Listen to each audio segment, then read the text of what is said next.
Inclusive al rey le dan una golpiza, hay una trifulca ahí, ¿no? El rey le pide, ustedes tienen que obedecerme, le dice, les grita todavía, ¿no? ¿Cómo es posible que ustedes no me dejen pasar? Yo soy el rey, le doy la orden de que me dejen pasar. Y los revolucionarios que estaban ahí, de la Guardia Nacional, le dicen, no, te regresas. El rey se molesta y una trifulca, ¿no? El rey le dice, pues, ustedes, ¿cómo es posible? No me obedecen. Y uno le dice, somos iguales, le dice, ¿no? Somos, según la Declaración de Derechos de los Hombres, somos iguales. Y el rey le dice, ¿cómo te atreves? ¿Quién te ha dicho que somos iguales? Y ahí, pa, una trifulca. Y al rey le da una paliza. Como es el soberano, le da una soberana paliza. ¿Pero qué ha pasado? ¿Qué tal, muchachos? Tengan ustedes buen día. Desde aquí siempre un saludo especial para ustedes, esperando siempre que estén ahí conectados para aprender. Y el día de hoy vamos a ver un tema también de admisión muy importante, que es la Revolución Francesa. Muy bien, muchachos, empezamos. Como les estaba diciendo entonces, el tema de hoy es Revolución Francesa. Un tema, por supuesto, muy importante y que ha sido muchas veces tomado en admisión, tanto en San Marcos, en UNI, Callao y en la Universidad Villarreal. Y en otras también, pues, a nivel nacional.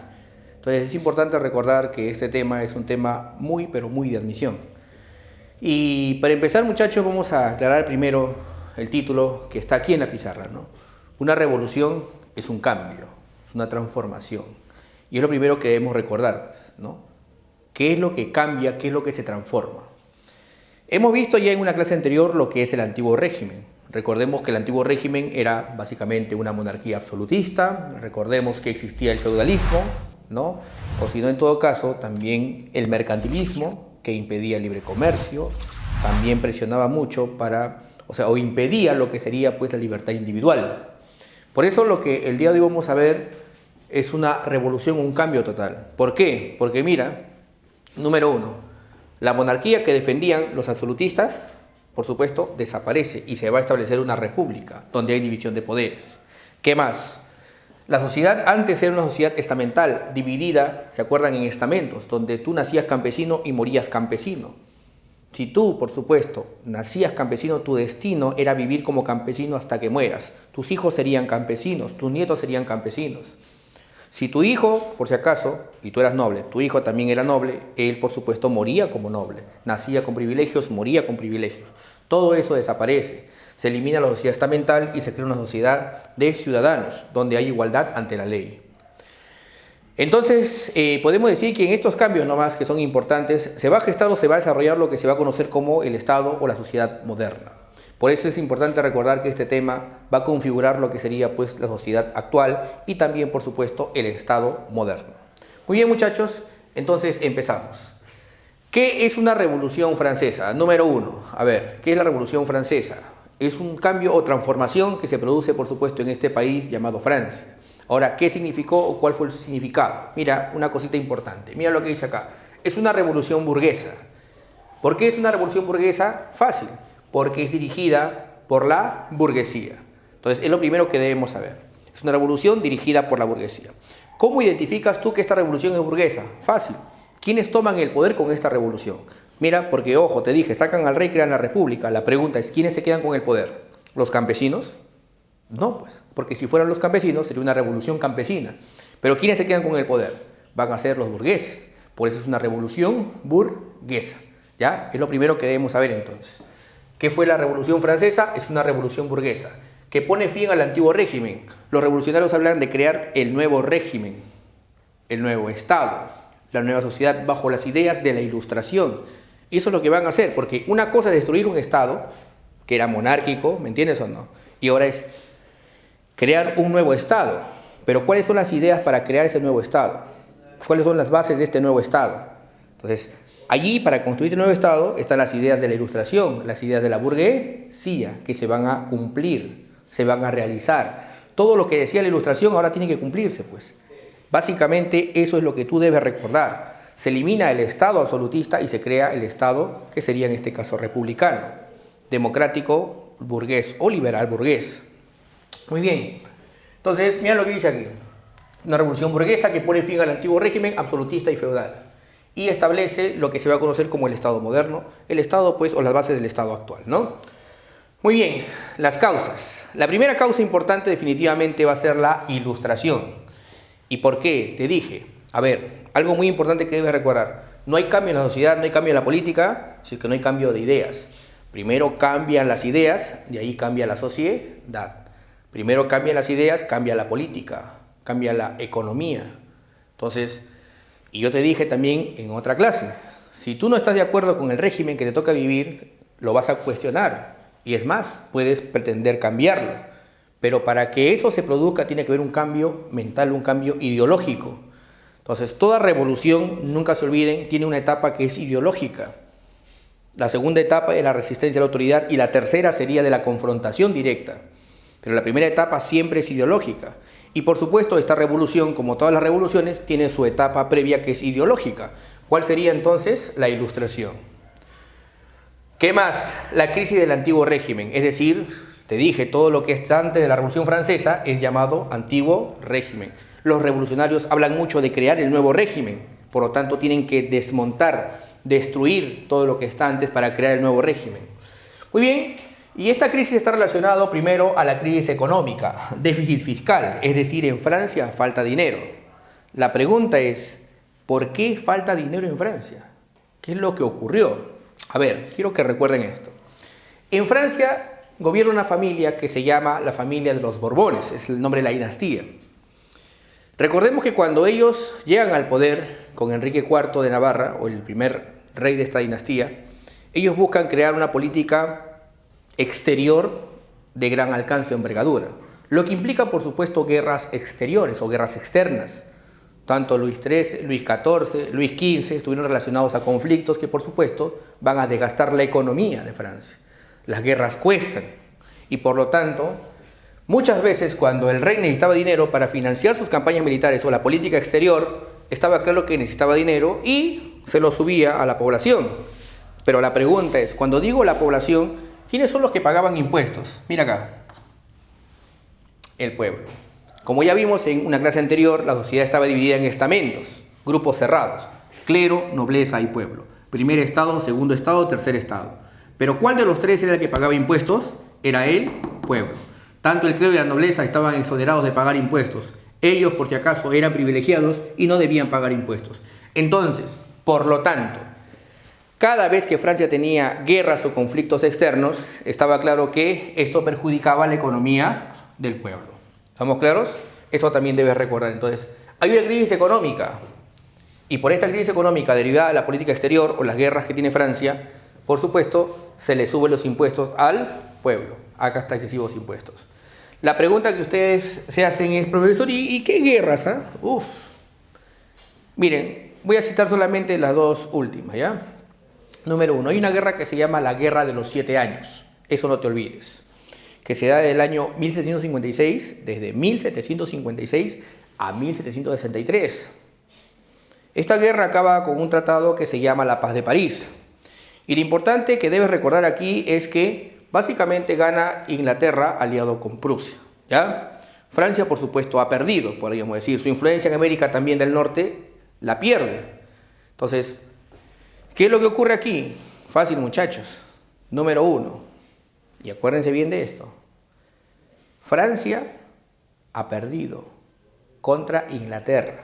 ¿Me entiendes o no? Se ha firmado un tratado que se llama el Tratado de París, donde, por supuesto, Francia, derrotada, tiene que aceptar, por supuesto, el predominio de Inglaterra en América del Norte y, por supuesto, la supremacía de Inglaterra en el mar. Pero acá viene lo importante. Francia, como ha perdido esta guerra, tiene deseos de revancha. Y en el año 1776 se produce lo que ustedes van a conocer en la historia como la independencia de los Estados Unidos. La guerra de los 7 años acabó en el año 1763. La independencia de las 13 colonias comienza a gestarse, por supuesto, durante el año 1776. Por lo tanto, tiempo después Francia quiere su revancha contra Inglaterra. Y es por eso que Francia decide apoyar a las 13 colonias, otra guerra. Entonces, primero es guerra de los 7 años. De ahí apoya la independencia de las 13 colonias. Y por supuesto, para poner la cereza al pastel, no hay que olvidar que en Francia había una gran o extensa nobleza que por supuesto era mantenida o sustentada con los impuestos del pueblo también. Por supuesto, con el tiempo se considera que este estamento, este grupo social, Era una clase pues inútil, holgazán, o que sencillamente servía para despilfarrar los recursos del Estado. Y por supuesto no beneficiaba a la nación, solamente servía para mantener privilegios. O sea, esta clase social era una traba frente a los procesos de cambio e igualdad. Además, recordemos que la nobleza está muy ligada al feudalismo, no se olviden. Muy bien, entonces no se olviden, hay derroche en la corte de Versalles o en el Palacio de Versalles. También te dije excesivos impuestos, también hay una política exterior que afecta a la economía de Francia, lo que origina un déficit fiscal o por supuesto un golpe en la economía. ¿Qué más? Lo que te dije yo hace un momento, hay profundas desigualdades sociales, lo que se va a conocer como la sociedad estamental. Ya te dije, naces campesino, mueres campesino. Pero que hay algo importante que recordar. Aquí, en el pueblo o el tercer estado, estaba también la burguesía. Ahora, no se olviden esto. ¿Quiénes son los burgueses? Bueno, son los hombres que se han enriquecido a través del comercio, la banca, las finanzas. Son profesionales. Son hombres que, por supuesto, han dedicado su tiempo a instruirse. Es más, han ayudado en algún momento al rey, inclusive, ¿no? ¿Se acuerdan la nobleza llamada de toga? Pero acá va a ocurrir entonces lo siguiente. La burguesía está aquí, junto a los campesinos o la masa campesina. La mayor población de Francia, por si acaso, eran campesinos. Se calcula que Francia en esta época tenía algo de 17 millones de habitantes, de los cuales 14 aproximadamente eran campesinos. Ya saca tu cuenta nada más. ¿Cuántos campesinos? O sea, para que me entienda más fácil, la fuerza revolucionaria eran los campesinos, eran la mayor fuerza social. Y no podía existir una revolución sin los campesinos, pero ya te aclaré, los campesinos no van a tomar el poder, sino la burguesía. Y la burguesía estaba aquí, en el tercer estado. ¿Ya, muchachos? Muy bien, como te dije, hay desigualdades sociales. La burguesía, por supuesto, quiere romper las trabas que existe para el comercio, para la acumulación personal, por supuesto, si tú querías ascender o crecer más, la nobleza no podía. ¿Por qué? Porque lo presionaban. Le quitaban, por supuesto, a través de impuestos su ganancia o riqueza. No le permitían de repente comerciar. Le ponían trabas, control de precio. ¿Por qué? Porque existía el mercantilismo. Ellos querían acabar, por supuesto, con todo eso. ¿Qué más? Los campesinos, por supuesto, querían liberarse de la presión feudal.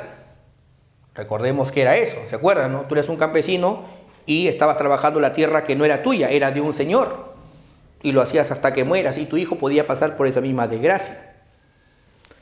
Muy bien, entonces estamos indicando que hay desigualdades sociales, la llamada sociedad estamental. Ya te dije, nace privilegiado, muere privilegiado. Nace sin privilegio, muere sin privilegio. Son grupos cerrados.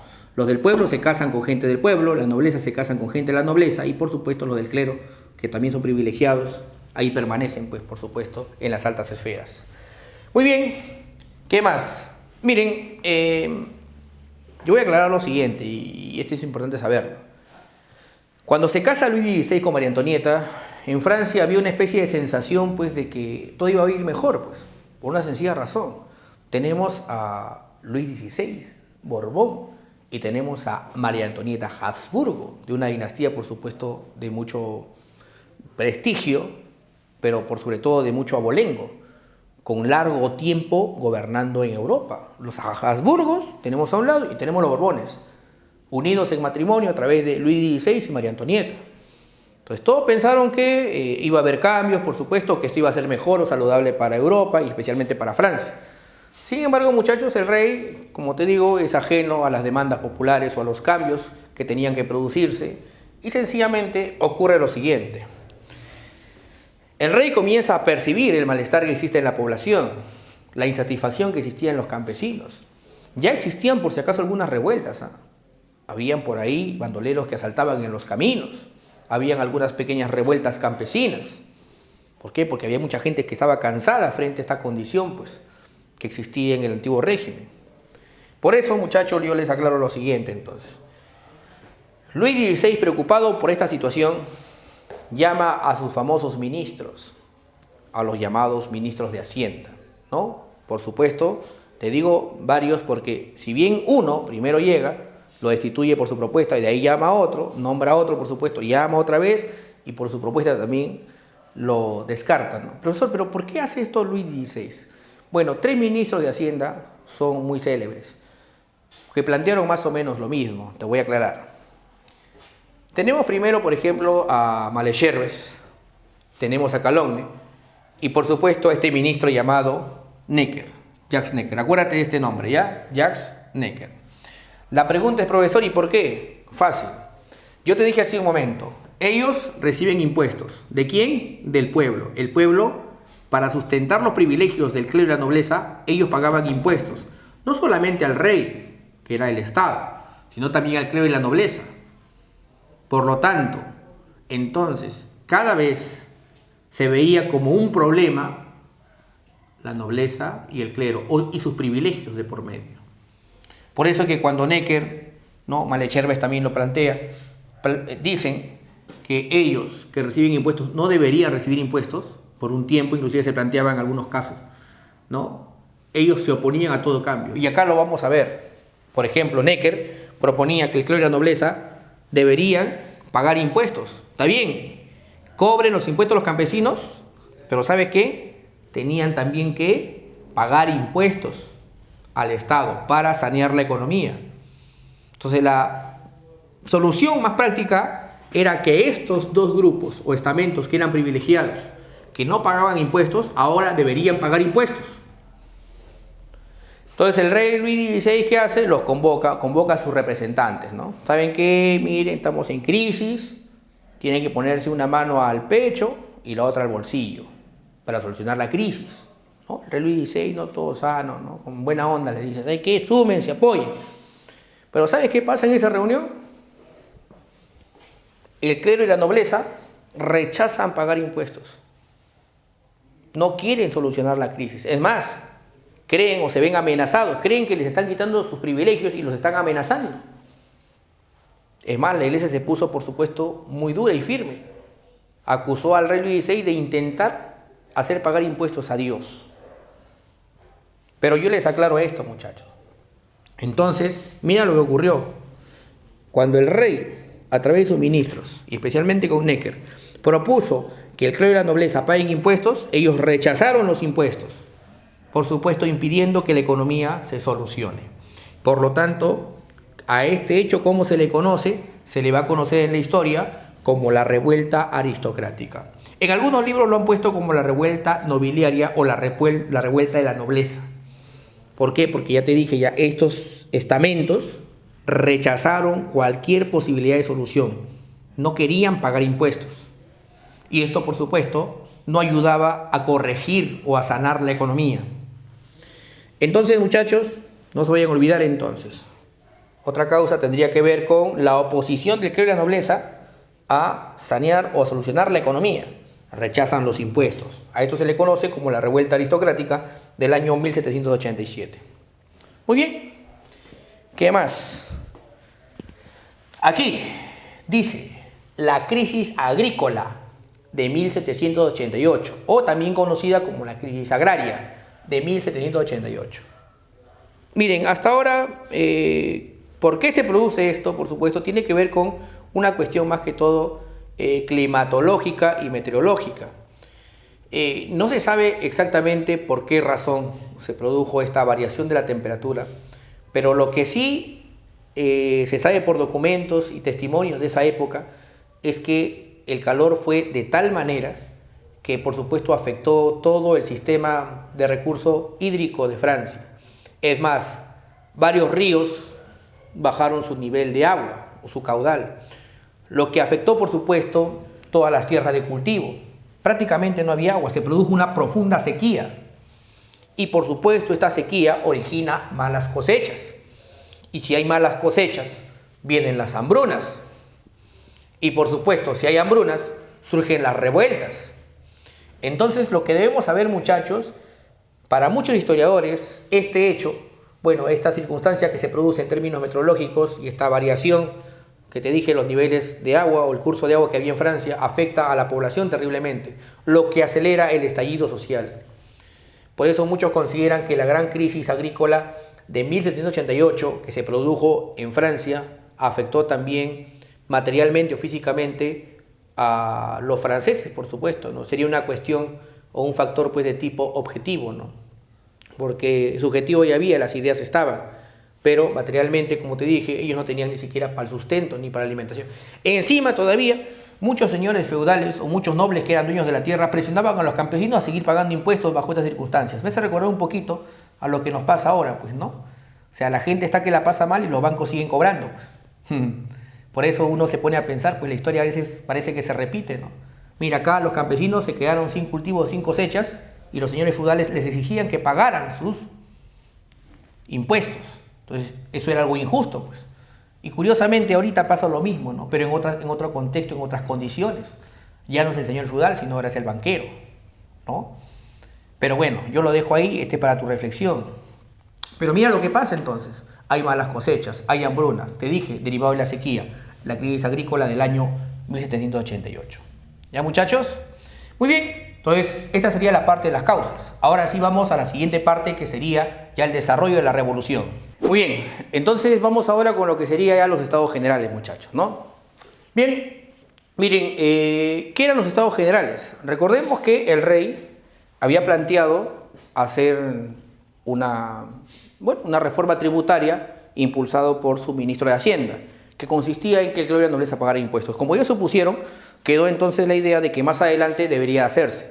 Pero esta vez el rey, ¿no?, y el ministro Necker, también pensando en que esta asamblea tenía que reunir a todos los sectores sociales, debería llevarse a cabo en una asamblea que en Francia se le llamaba Estados Generales, que consistía, por supuesto, en enviar representantes de los 3 estamentos o los 3 estados. Como son los 3 estados, estados generales, los 3 estados. ¿Estamos bien o no? Entonces, aquí recordemos, la propuesta era, como era impuestos para el clero y la nobleza, solamente participaron clero y nobleza, pero ahora se insiste en que participen también representantes del pueblo. Hay que ser claros, muchachos. ¿Quiénes sabían de leyes, de economía, de política, habían impulsado la Ilustración? Son los burgueses. Los campesinos, por supuesto, no van a participar activamente en la convocatoria de esa asamblea por una sencilla razón, ¿no? Ellos, por supuesto, no tenían la formación o la educación que sí tenía la burguesía. Ya te dije, no porque los campesinos sean pues, lentos o tontos, sino que, como te dije, vivían de explotación de sol a sol y no tenían tiempo para estudiar, o no tenían pues un adicional económico para adquirir textos y educarse. En cambio, la burguesía sí lo podía hacer. Entonces, cuando se convocan los estados generales, los que iban a representar al pueblo o al tercer estado no iban a ser pues campesinos. Hubo 1, 2, 3 representantes de los campesinos, pero estaba claro que la mayoría eran burgueses. Por supuesto, representantes del tercer estado. Te dije que acá está la burguesía, acá están los campesinos. ¿Ya? ¿Estamos bien o no? Entonces, ¿el rey qué hace? Convoca a los estados generales. ¿Cuál es el objetivo? La reforma tributaria, es decir, hacer que ellos paguen impuestos.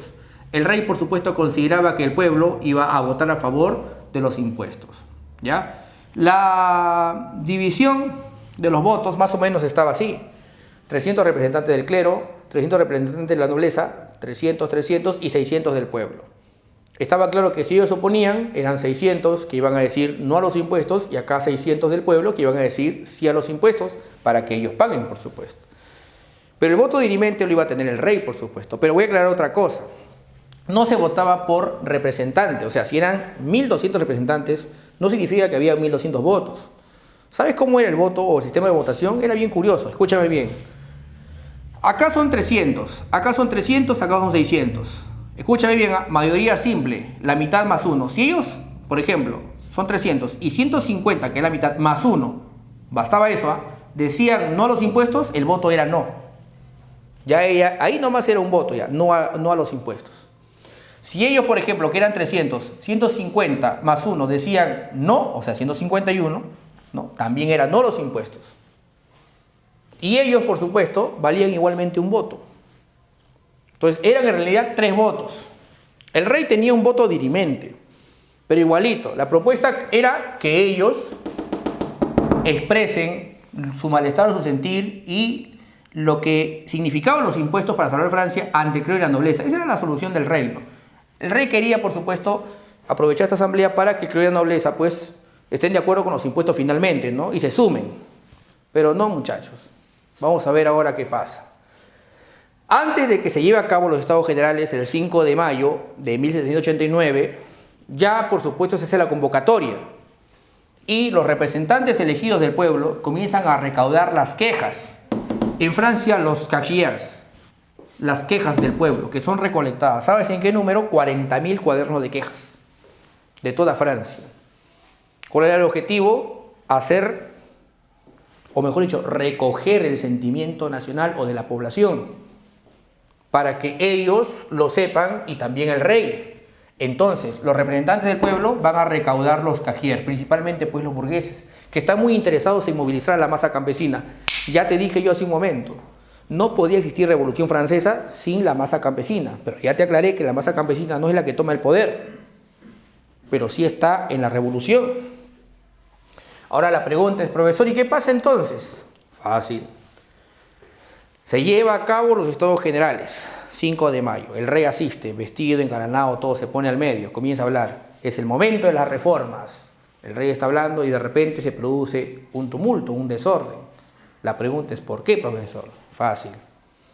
Cuando se reúnen en el Salón de los Espejos, en el Palacio de Versalles, ¿ya?, los burgueses que estaban aquí, representantes del pueblo, o los representantes, el tercer estado mejor dicho, los representantes del pueblo, ellos insisten en que el sistema de votación debería cambiar. Ya te dije, ¿cómo era antes? Un voto, un voto, un voto. Ahora, ¿qué planteaban los representantes del tercer estado? Planteaban que sea 300 votos, 300 votos, 600 votos. Bueno, algunos faltaron, no asistieron, ¿no? Pero básicamente son 300, 300, 600, para que te acuerdes, ya redondeando. Pero acuérdate bien, supuestamente tenía que haber 1.200 votos. Eso es lo que proponía el pueblo.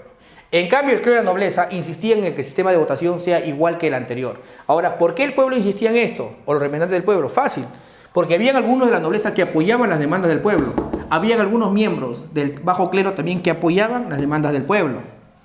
Por supuesto, 600 más 1 o 2 que se pasen de ellos tenían el voto mayoritario para que se aprueben los impuestos para ellos. La reforma tributaria de Jacques Necker se iba a realizar, pero ellos no querían cambiar la forma de votación. Profesor, ¿y cómo se llama este problema que se produce entonces en la Asamblea de Estados Generales? Se llama el problema de la votación. Vamos a aclarar. Clero y nobleza quieren voto por estamento. 3 estamentos, 3 votos. En cambio, los representantes del pueblo quieren que exista un voto individual por asistente. Pasan los días y se hacen otras sesiones y muchas veces esta forma de votación va a ser el problema. El rey no puede controlar la asamblea, así que el rey, ¿qué hace? Se retira. Cuando el rey se retira en ese momento, los nobles y los miembros del clero también se retiran. ¿Quiénes quedan solamente? Los representantes del pueblo, los 600 representantes. ¿Qué ocurre entonces? Ellos, ¿qué dicen en ese momento? Muy bien, el rey se ha ido, el clero se ha ido y la nobleza se ha ido. Un hombre llamado Mirabeau dice a todos, ¿quiénes son los que se han ido? Fácil, los que no representan al pueblo. ¿Quiénes nos quedamos? Los verdaderos representantes del pueblo. Aquí nos quedamos y decidiremos el futuro de Francia. Y a partir de ese momento, entonces, los 600 del pueblo se van a declarar en Asamblea Nacional. Es decir, son la Asamblea de la Nación, la Asamblea Nacional. ¿Estamos claros o no? Mira, los 600 representantes del pueblo que insistieron en quedarse porque el rey disolvió la Asamblea, los 600 se declaran en Asamblea Nacional. ¿Estamos bien o no? Por eso es que a la siguiente etapa se le va a conocer entonces como la Asamblea Nacional. ¿Estamos bien o no? Muy bien, hasta ahí parecía, jóvenes, que bueno, ellos iban a sesionar e iban a establecer algunas o proponer algunas leyes, ¿no? Pero ¿sabes qué? En la asamblea deciden ir más allá. Se plantean ellos crear una constitución que esté por encima del rey y que toda la nación debería cumplir y respetar.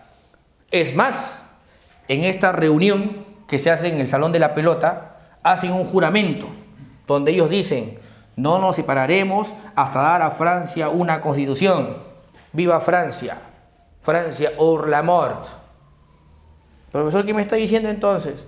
Que ellos, reunidos, deciden entonces elaborar una constitución en contra inclusive de la voluntad del rey, pero por supuesto.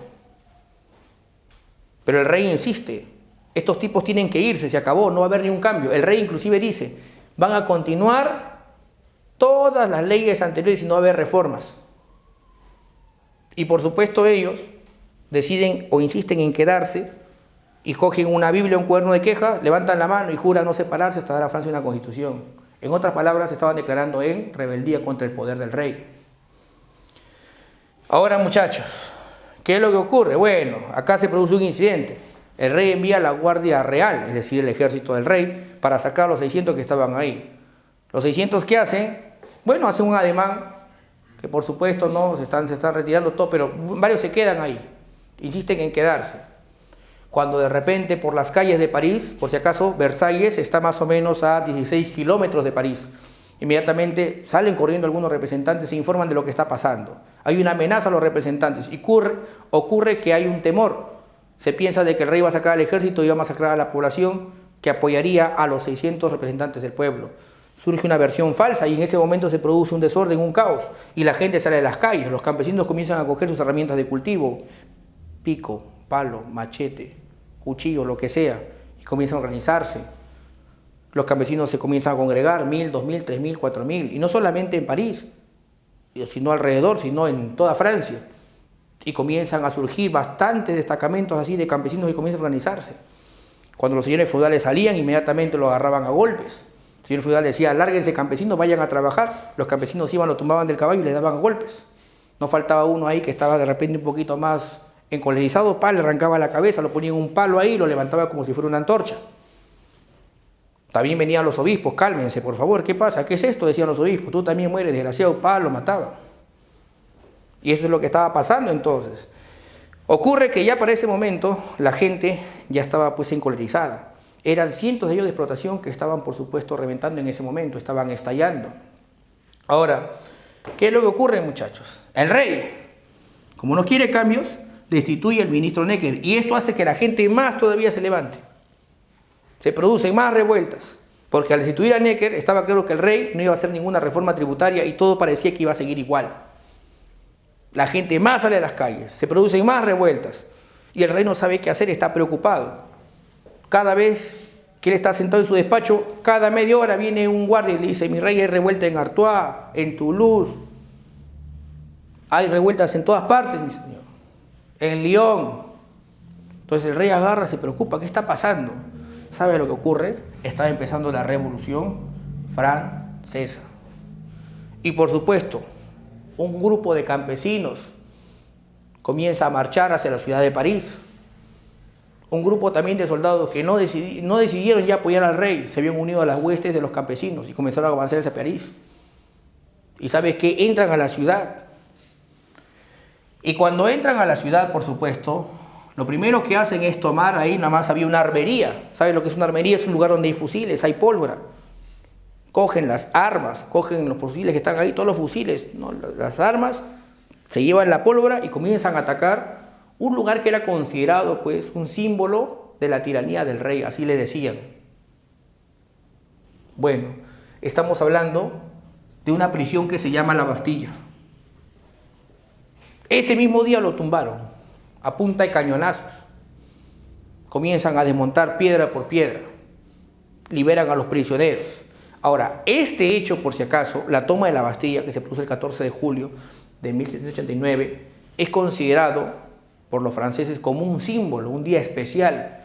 ¿Por qué? Porque aquí se demuestra que el rey tenía el gobierno, pero no tenía el poder. Y estaba claro que el rey no puede controlar Francia. Y el rey está recontra preocupado, ya no sabe qué hacer. Ve que el pueblo se ha levantado y la guardia no puede contener a la población. Así que el rey, que dice, está bien, para calmar las cosas, voy a aceptar que en Francia exista una asamblea de representantes del pueblo. Y además voy a aceptar obedecer una constitución que se elabore entre todas las fuerzas políticas de Francia. Por lo tanto, entonces, el rey estaba aceptando lo que habían jurado elaborar los 600 del pueblo. ¿Se acuerdan que era? Una constitución. Entonces, el rey estaba aceptando gobernar cumpliendo u obedeciendo lo que estaba en una constitución. O sea, el rey, antes de hacer algo, tenía que leer lo que estaba en la constitución. Si no, no hacía nada. Tenía que leer y hacer lo que le permitía este documento, esta constitución. Por eso se llama monarquía constitucional. Profesor, entonces, ¿y cómo se llama esta etapa? Fácil, la asamblea constituyente. Mira lo que dice acá. Aquí es etapa monárquica. ¿Por qué? Porque todavía el rey tiene poder total. Es más, aquí es donde lo desautorizan y lo desconocen. Pero ¿sabes qué? Aquí el rey está aceptando gobernar con una constitución. Por lo tanto, esta etapa tiene que ver con una monarquía constitucional que acá se va a elaborar, como vamos a ver. Pero mira lo que dice aquí. ¿Qué más? Se toma la Bastilla. Frente al caos y el desorden, porque los campesinos comenzaron a actuar de forma muy violenta, muchachos. Ya te dije, eran cientos de años de explotación que estaban estallando. Los campesinos entran a los castillos, comienzan a saquear algunas haciendas, algunas propiedades de la iglesia, inclusive, o de los señores feudales, de forma masiva. Frente a este caos y desorden, estaba claro entonces que tenía que ponerse un alto. Además, la burguesía tenía mucho miedo. Así como la nobleza temía, la burguesía también tenía miedo, por una sencilla razón.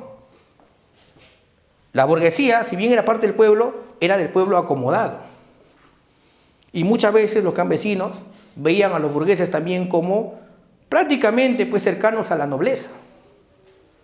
Además, como te dije, muchos burgueses habían apoyado al gobierno monárquico como profesionales. Así que, muchachos, el movimiento campesino se estaba volviendo muy fuerte, muy intenso. Estaban saqueando, por supuesto, entraban a las ciudades, producían saqueos, entraban a los castillos, entraban a las iglesias. Entonces, para controlar este caos y desorden, y por temor, por supuesto, también a la burguesía, se creó un ejército para contener Francia y controlar Francia. La burguesía bien audaz, ¿sabes qué hace? Fácil, divide a los campesinos. A un grupo de campesinos los arma, los instruye. Le dice, ¿saben qué? Ustedes van a defender la revolución. ¿Está bien o no? ¿Para qué? Para que ustedes controlen a los otros campesinos que están revueltos, están desordenados, están haciendo caos. Ustedes van a defender a Francia y la revolución. Y por supuesto se va a crear un ejército de campesinos, por supuesto pobladores humildes, y por ahí algunos nobles que habían prácticamente ya renunciado a su condición de nobleza y colaboraron con la revolución. Estamos hablando de la Guardia Nacional. Se crea un ejército para poner orden en Francia. Frente al caos, la Guardia Nacional se va a crear. Profesor, ¿y la Guardia Nacional estaría reemplazando a qué guardia? ¿Se acuerdan? ¿Al ejército real o a la Guardia Real, el ejército del rey?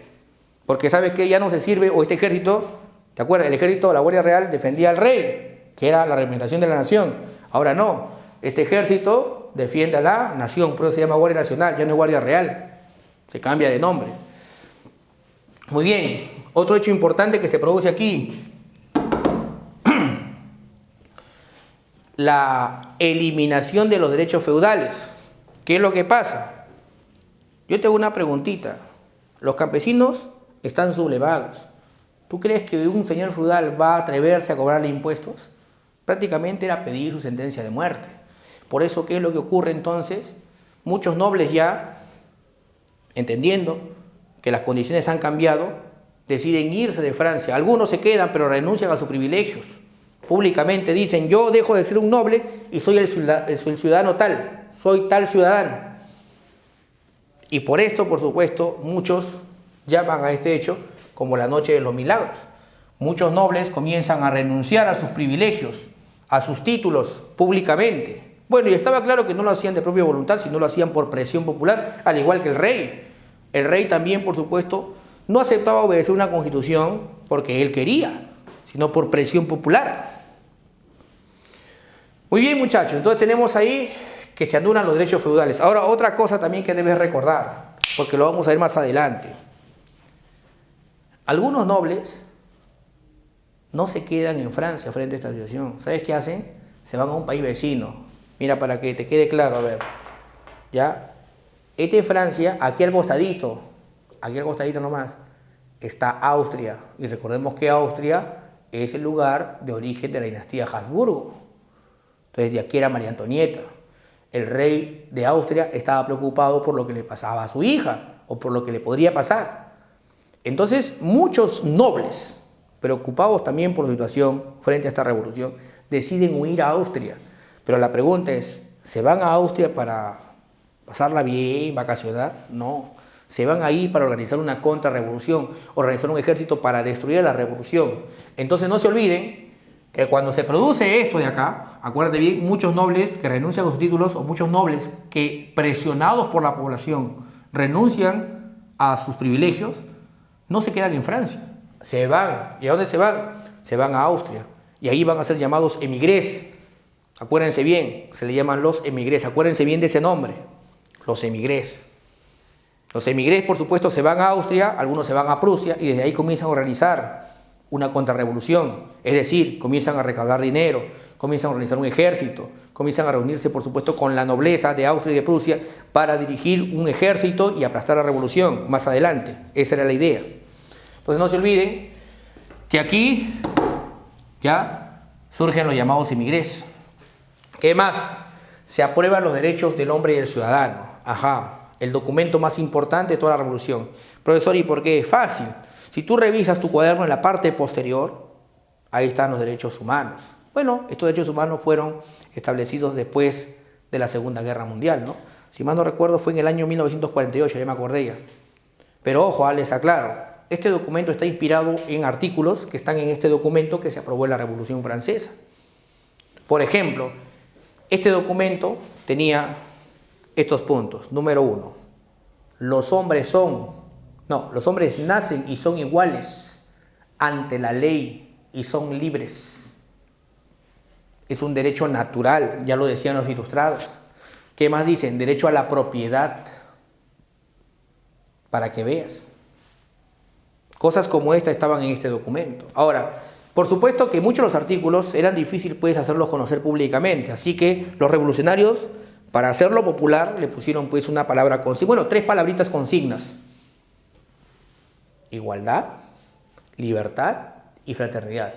Era una forma de hacerlo sencillo y, por supuesto, para que la gente comparta el sentimiento de apoyar este documento. Pero ya te dije, este documento hablaba de igualdad política, igualdad ante la ley, pero jamás hablaba de igualdad económica. ¿Sabes por qué? Fácil, pues. Porque está dirigido este movimiento por la burguesía, y a la burguesía pues no le gusta la igualdad económica.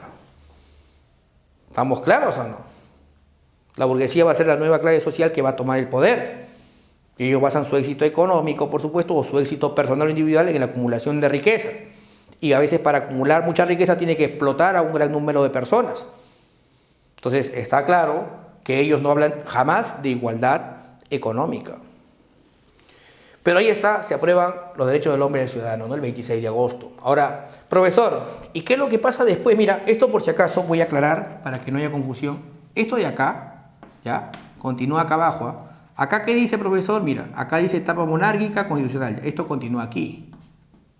¿Ya? Ahí está. Estamos hablando de la Asamblea Constituyente, esto continúa aquí. ¿Estamos bien o no? Continúa aquí. ¿Ya? Muy bien, ya te dije hace un momento por qué se llama Asamblea Constituyente. Fácil, el rey estaba aceptando gobernar con una constitución. Pero ojo, te voy a aclarar. El rey estaba aceptando gobernar con una constitución por presión popular, por la presión de la gente. Muy bien. Ahora, acá he puesto se aprueba la constitución y acá otra vez. Pero bueno, la primera constitución. Pero ojo, acá hay una diferencia. Acá dice Constitución Civil del Clero y acá dice la primera Constitución. Vamos a aclarar la diferencia. Ojo, ¿qué hizo la Iglesia cuando empezó la Revolución Francesa? Especialmente el Papa, que en ese momento era el Papa Pío VI. El Papa Pío VI condenó la Revolución Francesa. ¿Por qué? Porque la Revolución Francesa iba en contra del orden establecido, que se entendía durante mucho tiempo era el orden de Dios. Entonces, la Iglesia, los sacerdotes, los obispos, cardenales de Francia condenaron la revolución y acusaron la violencia con la que se actuaba. Y dijeron que la Revolución Francesa era algo impío. Algo que, por supuesto, estaba inspirado no en Dios, sino todo lo contrario. Y por lo tanto la Iglesia no podía apoyar la revolución. Es más, la Iglesia en general condenó la Revolución Francesa, como te dije. Frente a esta circunstancia, entonces, los miembros de la Asamblea Constituyente deciden entonces hacer una constitución donde dicen que los miembros de la Iglesia tienen que jurar lealtad a la constitución que se va a aprobar, esta Constitución Civil del Clero. Número 1. ¿Qué decía esta constitución? Los obispos, cardenales y autoridades religiosas tenían que ser elegidas por la población. Número 1. 2. Tenían que colaborar con el nuevo orden de igualdad y justicia que se está implementando. La pregunta es, ¿muchos obispos compartieron esta Constitución Civil del Clero? La rechazaron. También esta Constitución Civil del Clero proponía que las riquezas que tenía la Iglesia tenían que repartirse. Tenía que haber un reparto de los bienes de la Iglesia. Era una acción democrática, lo decían. y realmente popular. Entonces, la revolución estaba también proponiendo confiscar los bienes de la iglesia. Por supuesto que la iglesia a esto lo va a ver pues como un acto perjudicial. Y muchos clérigos deciden irse de Francia, otros se quedan. Pero te aclaro, todos aquellos clérigos que rechazaron y condenaron la revolución se van a llamar los refractarios, acuérdate bien. En cambio, los miembros de la iglesia que se quedaron y apoyaron la revolución van a ser los del clero constitucional, los que apoyan la revolución. ¿Estamos claros? Voy a repetir entonces. ¿Quiénes son los refractarios? Son los que condenan y rechazan la revolución francesa, el clero refractario. Pero el clero que apoya la revolución y acepta cumplir lo que está en la Constitución Civil del clero, ellos se quedan en Francia. Muy bien. Entonces la iglesia se dividió, el clero se divide, ¿no? Algunos, los que apoyan la revolución, se quedan, los que rechazan y condenan van a ser llamados los refractarios. ¿Ya? Muy bien, muchachos, también se va a aprobar la primera constitución francesa. Ya te dije, ¿por qué se llama Asamblea Constituyente? Porque el rey estaba aceptando gobernar con una constitución y se aprueba la primera constitución. ¿Qué contenía esta constitución? Ojo, acuérdate bien, ¿eh? ¿Se acuerdan los 300 que participaron en los estados generales?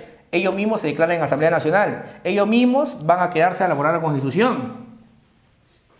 Y la van a hacer. Se aprueba la primera constitución. Y ya te dije, si se aprueba la constitución, el rey va a gobernar obedeciendo lo que está en la constitución. Por lo tanto, ¿cómo se va a llamar la forma de gobierno? Monarquía constitucional. Muy bien. Ahora, muchachos, ¿qué se aprueba en esta constitución? Número 1, monarquía constitucional. El rey gobierna cumpliendo lo que está en la constitución. ¿Qué más? Se establece la división de poderes. Esto no era nuevo, esto venía de la Ilustración, ¿se acuerdan o no? ¿Se acuerdan de quién? A ver, los escucho. ¿De Voltaire? No. ¿De Montesquieu? De Montesquieu, en el espíritu de las leyes.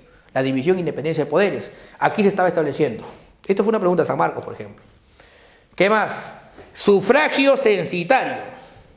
Aquí se demuestra la burguesía. Aquí se demuestra tal y como es. ¿Qué significa censitario? Decía, no, solo van a votar los que tienen educación y los que tienen dinero. Los que tienen cierta condición económica y tengan cierta también educación son los que pueden elegir, los que pueden votar. No todos pueden votar, no. Para votar o poder elegir tienes que ser virtuoso. ¿Y qué significa también eso? Tener dinero. Entonces mira lo que está haciendo la burguesía. Está restringiendo el voto. Es más, dicen, los que no tienen, los analfabetos, los que no tienen educación no merecen votar. Entonces, lo que hacen ellos es reducir el voto y que se quede básicamente el poder de elegir o ser elegido en un grupo pues cada vez menor, y donde estaría la burguesía, por supuesto. Bueno, con este sufragio censitario también estaba apartando pues a los campesinos del voto, de poder votar. Entonces, ¿te das cuenta o no? ¿Quiénes pueden votar? Los que tienen dinero, se acabó, punto. Sufragio censitario. Y por supuesto, como ahora el rey está gobernado también, o va a ser alguien que gobierna con una constitución, y el rey ya no va a hacer las leyes, ahora va a existir una asamblea que se encarga de hacer las leyes, porque el rey ya no va a hacer las leyes ya, hay división de poderes. Y la pregunta es, profesor, ¿qué está diciendo aquí? Se va a formar entonces una asamblea legislativa, una asamblea que haga las leyes. ¿Ya? Se aprueba eso entonces, la asamblea legislativa. Ahora acá viene algo curioso, jóvenes. En su espíritu democrático, ¿no? Libertario, ¿no? Estos 600 representantes del pueblo, ¿saben lo que hacen? Estos 600 representantes del pueblo declaran que no va a haber reelección. Entonces, ya no va a haber reelección para los que ya formen parte de la Asamblea Legislativa. Ya no va a haber reelección ya. O sea, mira, acá estaban los 600, ¿se acuerdan o no? Estados generales. 600 aquí se reúnen para hacer lo que se va a llamar la Asamblea Nacional. Y después estos 600 van a hacer la Constitución, forman parte de la Asamblea Constituyente. Pero ellos aquí aprueban, porque también había mucha crítica ya, aprueban que no hay reelección ya. Había muchos sectores que decían, oye, ya muchas cosas ya están a cada rato. No. Que exista elecciones y nuevos representantes. Y adivina qué. Ellos aquí aprueban la no reelección, un grave error. Porque esto da pie a que entre gente pues que tenía menos experiencia política. Aquí, para elegir a estos representantes, estaban los mejores los mejores cuadros, los mejores hombres preparados para discutir con el rey, con la nobleza, para ponerlo en jaque. Pero ahora estos hombres, por supuesto por presión también y por verse ellos como democráticos, aprueban no reelegirse. Un grave error porque entra gente inexperta. Ahorita vamos a ver que por supuesto acelera las condiciones de cambio. Bueno, frente a esta situación, como el rey estaba perdiendo poder, muchachos, ya el rey por supuesto cada vez está debilitado, tiene menos autoridad, el rey comienza a pensar seriamente en ir a buscar a los refractarios y a los emigrés. ¿Se acuerdan quiénes eran los refractarios, no? Los que rechazaron la revolución y se fueron de Francia. Y también buscar a los emigrés. ¿Quiénes eran los emigrés? Los nobles que huyeron con la revolución y que estaban organizando una contrarrevolución. ¿Se acuerdan? El rey quería escapar. Está esperando su oportunidad nada más. Y lo hace. El rey decide irse. Profesor, ¿y el rey se escapó o no? Ajá. Estaba a punto de escaparse. Estaba ya a unos cuantos kilómetros ya para salir. Estaba yéndose ya. Y jóvenes, para su mala suerte, un campesino que estaba ahí de la Guardia Nacional detiene su carruaje. Hace una inspección y allí, sentaditos, el rey, la reina y el delfín, el hijo, o sea, el príncipe, a punto de escaparse. Pucha, que en ese momento, jóvenes, inclusive al rey le dan una golpiza, hay una trifulca ahí, ¿no? El rey le pide, ustedes tienen que obedecerme, le dice, les grita todavía, ¿no? ¿Cómo es posible que ustedes no me dejen pasar? Yo soy el rey, le doy la orden de que me dejen pasar. Y los revolucionarios que estaban ahí, de la Guardia Nacional, le dicen, no, te regresas. El rey se molesta, hay una trifulca, ¿no? El rey le dice, pues, ustedes, ¿cómo es posible? No me obedecen. Y uno le dice, somos iguales, le dice, ¿no? Somos, según la Declaración de Derechos de los Hombres, somos iguales. Y el rey le dice, ¿cómo te atreves? ¿Quién te ha dicho que somos iguales? Y ahí, una trifulca, joder. Y al rey le dan una paliza, como es el soberano, le dan una soberana paliza, en el suelo. Ahora, ¿qué pasa con el rey? El rey se envió a París, ay. Bueno, como te dije, el rey intentó escapar para unirse a las fuerzas contrarrevolucionarias.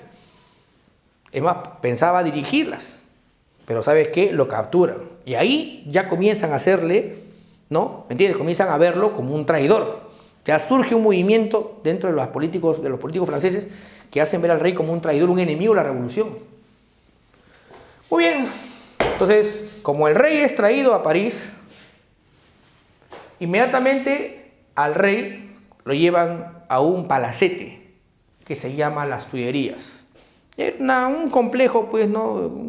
Arquitectónico, ¿no? Donde, ahí también estaba, pues, la realeza, y, tenía que ver bastante con la cacería y todo eso.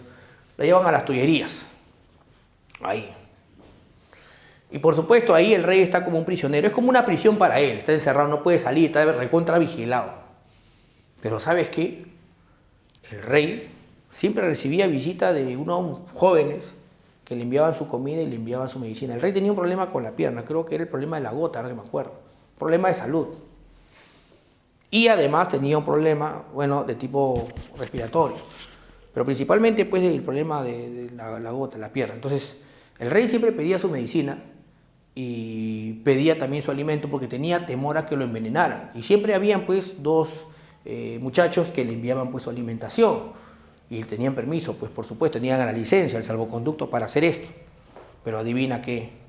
Un día estos muchachos están llevando la comida y uno de la Guardia Nacional ve que las canastas donde llevan la comida tienen un fondo medio extraño. Coge su bayoneta, es como un cuchillo, y corta por debajo, ¡za! Y encuentra unas cartas. Cuando comienzan a leer las cartas se dan cuenta que allí el rey estaba tramando con otros nobles de Europa hacer una contrarrevolución. Esas cartas son reimpresas varias veces y difundidas por Francia. El rey ahora es un traidor, está pidiendo la intervención extranjera para que, ¿me entiendes?, un ejército europeo, mejor dicho, invada Francia y lo ayuda al rey a tomar el control de Francia. El rey estaba pidiendo auxilio a todas las fuerzas internacionales. Por supuesto, en ese momento entonces el rey queda como un traidor. Ahora te aclaro, mira lo que ocurre, el rey estaba en las Tullerías. Cuando se hace conocimiento de que el rey estaba tramando una contrarrevolución, por supuesto que de por medio iba a producir la muerte de muchos franceses, en ese momento, jóvenes, varios hombres comienzan a denunciar al rey como un enemigo. Entre ellos, por supuesto, Jean-Paul Marat. el famoso amigo del pueblo. Varios políticos dicen, el rey es un traidor y es el primer traidor al pueblo francés. Y solamente hay un camino para el traidor o para la traición, es la muerte. Muy bien, esto hace por supuesto que en el mercado de París, las mujeres ahí que vendían carne, ¿no? las verduleras también, y los constructores, los mamposteros de París, se organicen, comienzan a hacer una marcha y se van hasta las Tullerías. Cogen ahí palos, fierros, todo y comienzan a reventar las rejas, la tumban, entran y sacan a rey a la reina. Inclusive le quitan la ropa, todo, al rey lo golpean, le dan como piñata. Ahora yo le pregunto a todos ustedes, el rey era alguien que gobernaba por derecho divino, ¿se acuerdan o no? Tenía autoridad total, pero por supuesto en estas circunstancias ya no, ahora el rey tenía una constitución y encima lo están humillando. Al rey, a la reina María Antonieta la desnudaron, para que veas, ¿ah? Le hicieron caminar así, no sin ropa, joder. Y este hecho es conocido, por supuesto, como el asalto a las Tullerías. Un sector del pueblo entró al Palacio de las Tullerías, sacó al rey a la reina y lo pasearon así, pues no desnudos. La pregunta es, inmediatamente los nobles de Europa, cuando se enteran de esto, y también, por supuesto, la familia de María Antonieta, la familia del rey Luis XVI, se enfurecen, consideran que este tipo de actos es una humillación no solamente al rey y a la reina de Francia, sino a toda la monarquía y a los reyes de Europa. Ya por ahí empezaba el problema, pues muchachos, ¿no? Bueno, en ese momento, un primo de María Antonieta, llamado el duque de Brunswick, lanza un manifiesto donde dice, si el rey y la reina vuelven a ser humillados nuevamente, el duque de Brunswick y yo, con mi ejército, invadiremos Francia y acabaremos con esa revolución. Así que ya saben, este duque de Brunswick lanza un manifiesto, una amenaza al gobierno de Francia, acusando al gobierno de no salvar ni cuidar la reputación y la dignidad del rey y la reina. A esto se le conoce como el manifiesto del duque de Brunswick. ¿Ya, muchachos? Muy bien. En estas circunstancias, ¿me entiendes o no? Donde el rey es considerado el traidor. Prácticamente al rey, como te dije, lo han humillado y con esto muestran un rechazo abierto a toda la nobleza, a toda la realeza de Europa. En estas circunstancias surgen tres grupos políticos o partidos que ya estaban antes, sino que acá comienzan a actuar de forma más repetitiva, o sea, comienzan a tener una notoria pues, actuación ya. Aquí tenemos a los fuldenses. Muchos de ellos son promonárquicos. Eran de distinto origen. Había algunos nobles inclusive que se habían quedado en Francia, pero que seguían creyendo en que un país como Francia, que había sido gobernado durante mucho tiempo por reyes, seguiría o debería seguir gobernado por reyes. Entonces ellos son promonárquicos. Acá por supuesto hay algunos nobles, hay gente de la gran burguesía también, ¿no? Pero ¿cuál es el punto que los une? Que ellos creen en que Francia debe seguir siendo gobernada por un rey. Son promonárquicos. Los girondinos, ellos son parte de la gran burguesía, ya te dije, la gran burguesía son los que tienen mucho dinero, tienen bastante dinero. Y ellos, por supuesto, tienen negocios, tienen comercio. Ellos están preocupados en que el caos pueda afectar sus negocios, por lo tanto, buscan hacer cambios graduales, no cambios rápidos que puedan afectar sus negocios o su situación económica. Así que los girondinos principalmente son moderados y están dirigidos por un hombre llamado Brissot, ya el líder de este movimiento girondino o este partido club, ¿ya? Son moderados, no quieren cambios rápidos, quieren cambios graduales, son parte de la gran burguesía. Por supuesto que ellos defienden muchas veces también la monarquía constitucional y por ahí también en algún momento la república, ¿no? Pero no quieren cambios rápidos, quieren cambios graduales y lentos. Como te dije ya, ellos tienen una buena posición económica y les preocuparía que todo cambie bruscamente y perjudique su situación económica.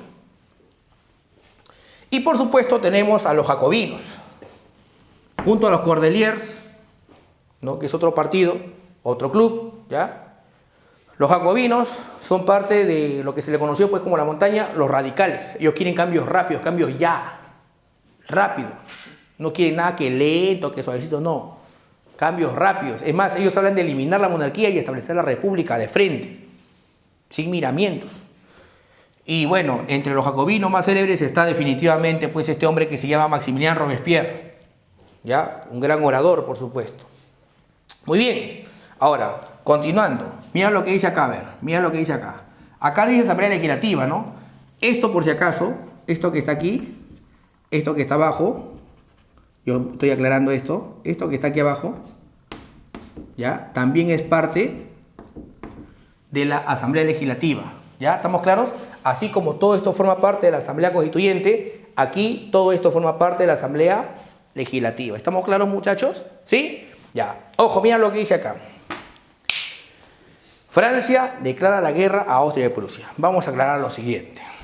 ¿Se acuerdan que Austria y Prusia tenían a los emigres y a los refractarios? Y desde ahí lanzaban amenazas. Además, también el rey, cuando quiso escapar, se quiso ir a Austria. ¿Por qué? Porque allí se estaba preparando una contrarrevolución.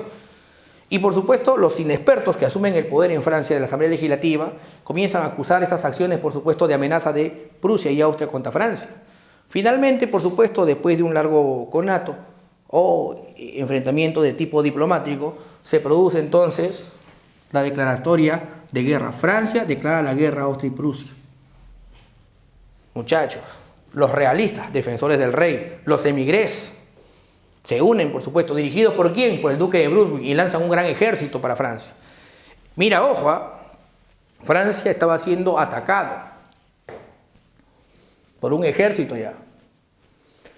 Y en ese momento parecía, muchachos, que la revolución iba a llegar a su fin. Todo parecía indicar, jóvenes, que las fuerzas extranjeras iban a acabar con Francia.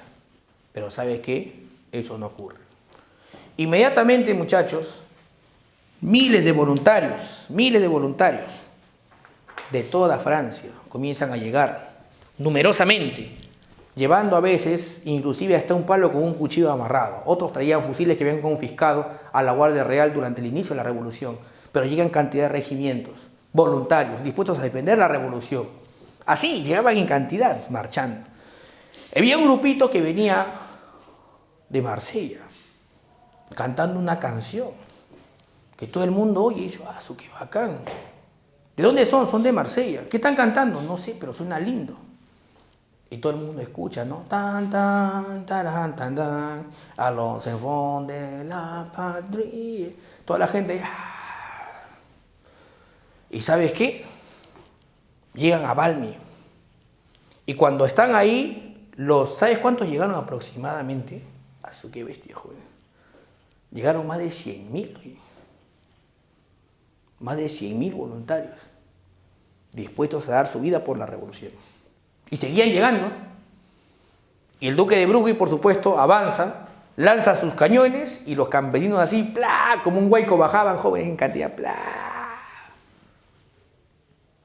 Y de repente, jóvenes, después de una larga batalla, van a derrotar a las fuerzas realistas en la batalla de Valmy. Ojo, no se vayan a olvidar. Los revolucionarios van a derrotar a las fuerzas realistas de Austria y Prusia. ¿En dónde, profesor? En la batalla de Valmy, el 20 de septiembre del año 1792. Es la primera victoria revolucionaria. Frente a la amenaza externa de invasión, los revolucionarios defienden la revolución y derrotan a los invasores en la batalla de Valmy. ¿Y sabes qué? ¿Sabes quién dirigió al ejército revolucionario? Un antiguo jefe del ejército real. Bien, les aclaro algo. ¿Se acuerdan de la Guardia Nacional? La dirigió un antiguo noble también, que era jefe del ejército francés, pero que se pasó la revolución. Y acá también Nicolás Dumouriez fue un miembro del ejército francés, del ejército nacional. Acá era el ejército nacional, pero antes había sido el ejército del rey. Dumouriez apoya a los revolucionarios y él dirige esta campaña militar contra los invasores y derrotan, por supuesto. Es la primera victoria revolucionaria. Por supuesto que muchos, por la emoción, comienzan a entonar las letras de la Marsellesa, que se va a constituir en himno de la revolución. Es más, ahora es el himno nacional de Francia. ¿Se acuerdan ustedes? La escuchamos cuando Perú jugó con Francia. ¿Se acuerdan en el Mundial? Claro, que perdimos también, ¿no? Bueno, ganamos experiencia. Pero la cuestión es esta. Mira acá. Se entona la Marsellesa, ¿ya? Bueno, primero había sido entonada por Rigon de Lisle, un antiguo miembro del ejército voluntario también de la revolución, ¿no? Ya, muchachos, ahí está entonces. Muy bien, hasta aquí entonces estamos aclarando que ya la cosa está que se pone ya picante, pues, ¿no? Mira, ya empieza la violencia externa, porque todo que era interno está ahí, pero ahora la violencia externa. Mira, un intento de invasión. Los revolucionarios se defienden. Pero ¿sabes qué? Aquí queda más que claro. Ya había sectores que decían, estos extranjeros han venido para rescatar al rey. Por lo tanto, la amenaza es el rey. ¿Qué más? En las cartas que le encontraron al rey, en las Tullerías, el rey exigía o pedía la invasión extranjera. Buscaba aliados en el extranjero, por lo tanto, el rey exigía que los extranjeros vengan y maten a la población. El rey es un gran traidor y tiene que morir. Así que, muchachos, inmediatamente se disuelve la Asamblea Legislativa y se decide conformar un gobierno con mayor poder y fuerza.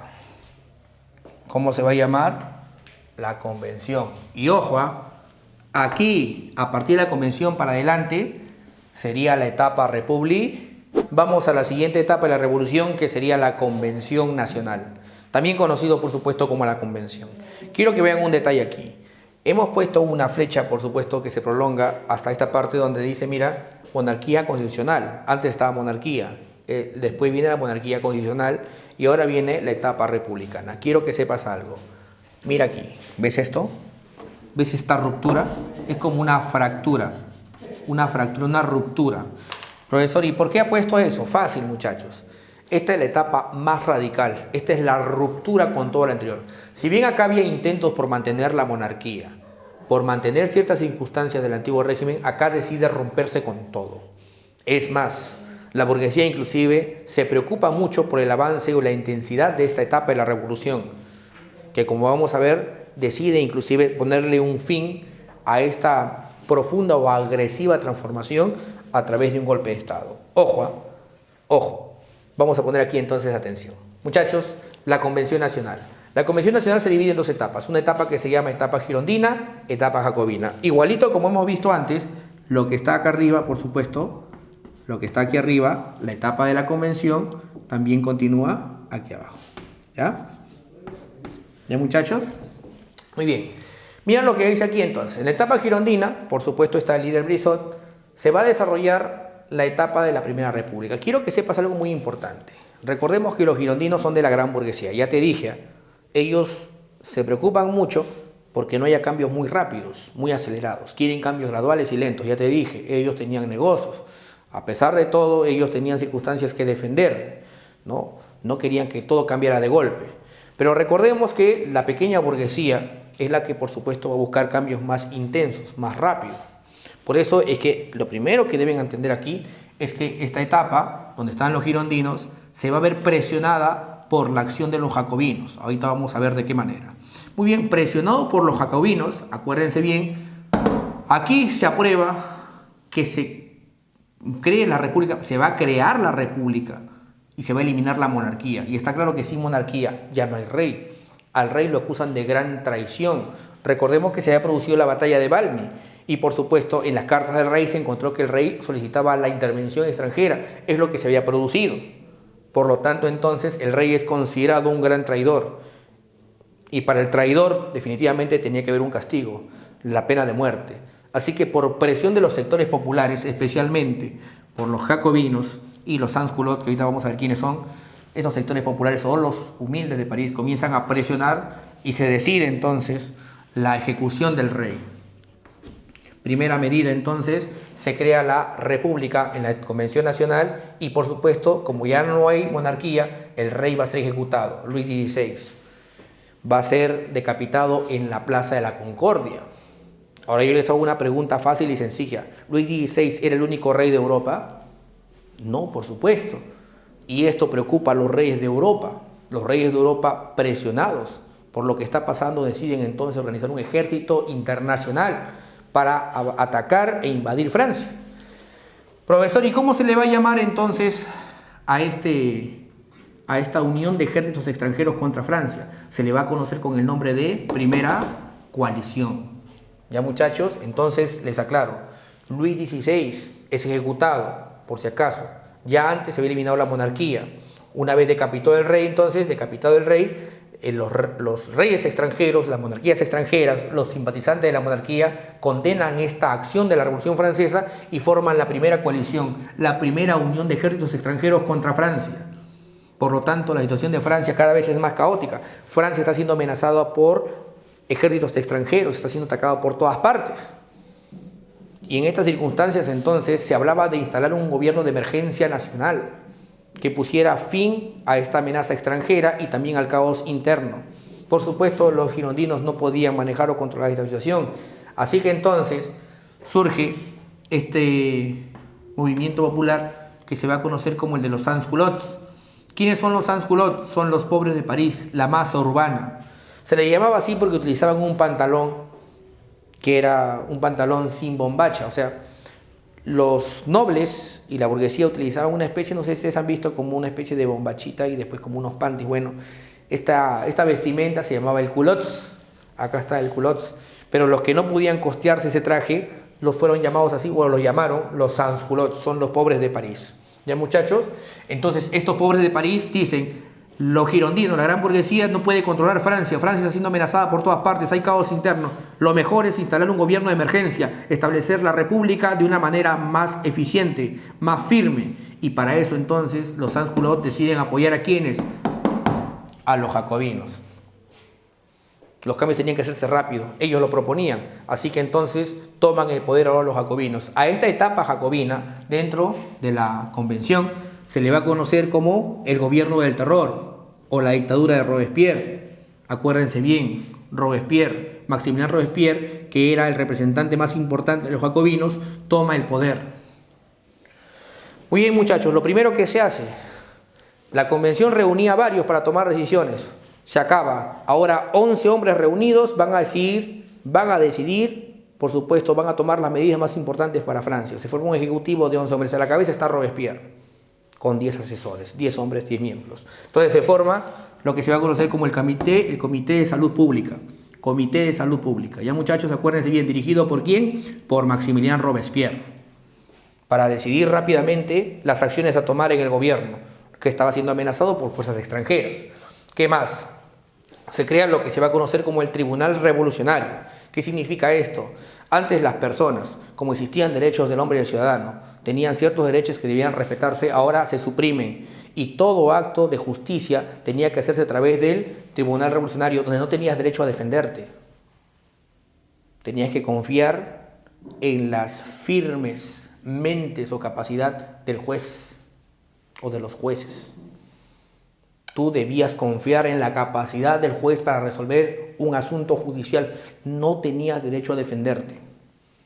Es más, el Tribunal Revolucionario condenó a muchos a muerte, por si acaso. Y es por eso que también se llama dictadura de Robespierre, por si acaso, o el terror.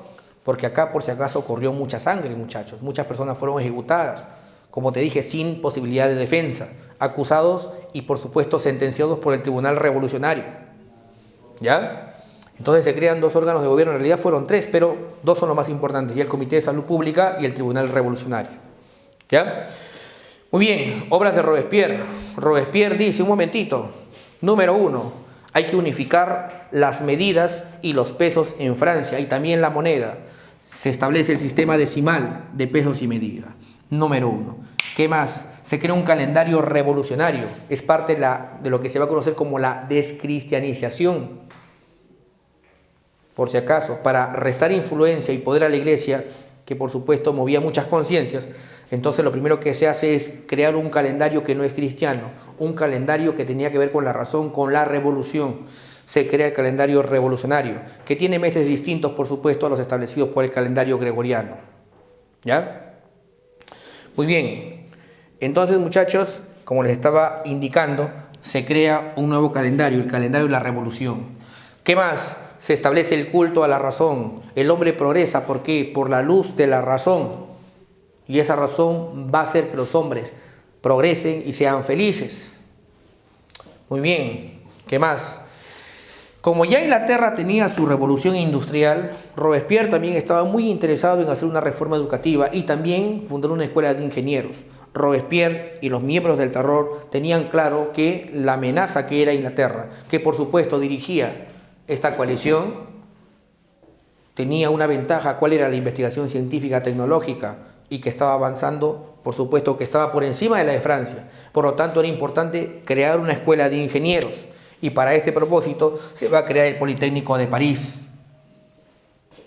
¿Qué más? Se reafirma el sufragio universal. Te aclaro, ¿se acuerdan que aquí en la Asamblea Legislativa ¿Se acuerdan que todavía existía sufragio censitario? Aquí ya se crea el sufragio universal, todos van a votar, pero acá se reafirma el sufragio universal. Es más, hay un proyecto de constitución que tiene un carácter más popular, que está listo ya, estaba lista la constitución y era recontra popular. Y ojo, acá estaba el sufragio universal para los hombres, por si acaso, mayores de 20 años. ¿Qué más? Lamentablemente, jóvenes, aquí también se hacen las llamadas leyes de emergencia, ¿no? Las leyes de emergencia. Por ejemplo, lo que se va a conocer como la ley de la leva forzosa. Ya te dije hace un momento, Francia estaba siendo atacado por muchos pueblos vecinos, así que era importante defender la revolución, así que Robespierre da una ley. Todos los hombres mayores de 19 años tienen que unirse al ejército, si no serán considerados traidores, y al traidor se le corta la cabeza. Por lo tanto, Francia tiene muchos voluntarios. ¿Sí me entiendes, no? Si no te unías al ejército, te podían dar pena de muerte. ¿Y sabes qué? Se recluta un gran número de soldados. Llegaron a tener casi 2 millones de soldados. Un ejército tremendo, jóvenes. Pero ¿sabes qué? Faltaba dinero para financiar a los soldados que defendían las fronteras. Así que Robespierre da otra ley. La ley del empréstito forzoso. Empréstito forzoso. Aquellos que tenían dinero tenían que entregarlo a la revolución. Y aquel que se negaba, guillotina. Así que muchos que hicieron, entregaron su dinero voluntariamente. ¿Me entiendes o no? Si no, adiós cabeza. ¿Y sabes qué pasa? Recaudan dinero. ¿Qué más? Otra ley, la ley del precio máximo. ¿Qué es lo que ocurre, muchachos? Como hay caos y desorden, la gran burguesía, que ya estaba recontrasada, ¿por qué? Porque le habían hecho la ley del empréstito forzoso, ¿se acuerdan, no? Tenían que prestar dinero al Estado. Ahora hay una ley que se llama la ley del precio máximo. Se obliga por ley, durante el gobierno del terror, que todos aquellos que tengan producto de necesidad básica o alimentación básica tengan un tope al precio de venta. O sea, no lo puedan vender muy caro, más o menos a 2 francos. Si lo venden más caro, serán considerados traidores, porque el pueblo necesita alimentarse. Miren, yo les aclaro, ustedes deben saber algo de economía. ¿Qué pasa cuando, por ejemplo, yo guardo mi trigo, tengo 20 toneladas y lo guardo, esperando que haya escasez? Si hay escasez, ¿qué pasa?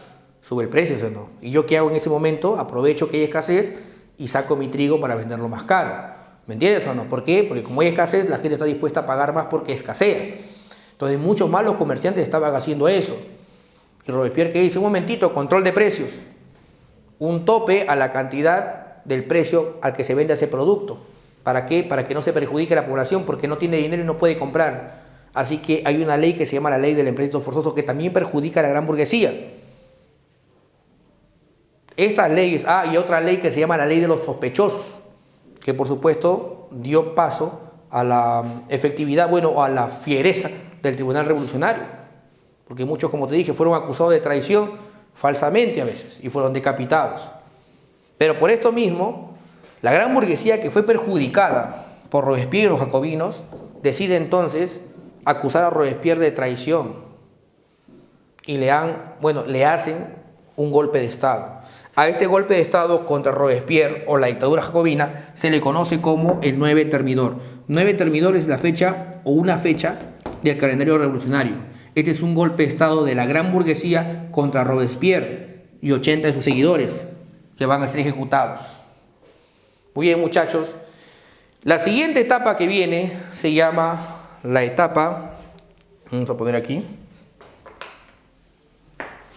después sería EF, ¿no? ¿Ya? Que se conoce con el nombre del directorio. Pero esta etapa que viene, básicamente es una etapa donde está la gran burguesía. Quiero acabar con esto básicamente, ¿ya? Porque esto lo vamos a ver cuando hablemos de Napoleón. Aquí básicamente, ¿sabes qué es lo que pasa? Poco a poco surge la figura pues de Napoleón Bonaparte. Aquí comienza a destacarse militarmente y cobra notoriedad. Pero quiero que sepas algo. Mira, escúchame bien. ¿Quiénes toman el poder con el 9 Termidor? Nuevamente la gran burguesía. Pero esta vez la gran burguesía, para mantener el control en Francia, por supuesto, ahora forma una alianza con el ejército. Y aquí, por supuesto, qué mejor alianza que tener de lado a Napoleón Bonaparte, una figura destacada del ejército francés. Por eso les digo, Aquí la gran burguesía comienza a tener el control, aunque al comienzo no puede controlar Francia.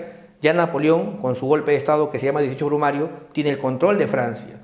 Y es una alianza entre la gran burguesía y Napoleón. Es más, Napoleón, como vamos a ver, les entrega el control de lo que sería pues la impresión y acuñación de moneda. Ojo, le entrega el Banco de Francia a la gran burguesía. Pero bueno, eso va a ser tema de una próxima clase. Así que muchachos, por ahora eso sería todo. Y desde aquí, jóvenes, mis mayores deseos porque se encuentren bien en casa y siempre con optimismo y ganas de aprender. Un gran abrazo para ustedes. Nos vemos.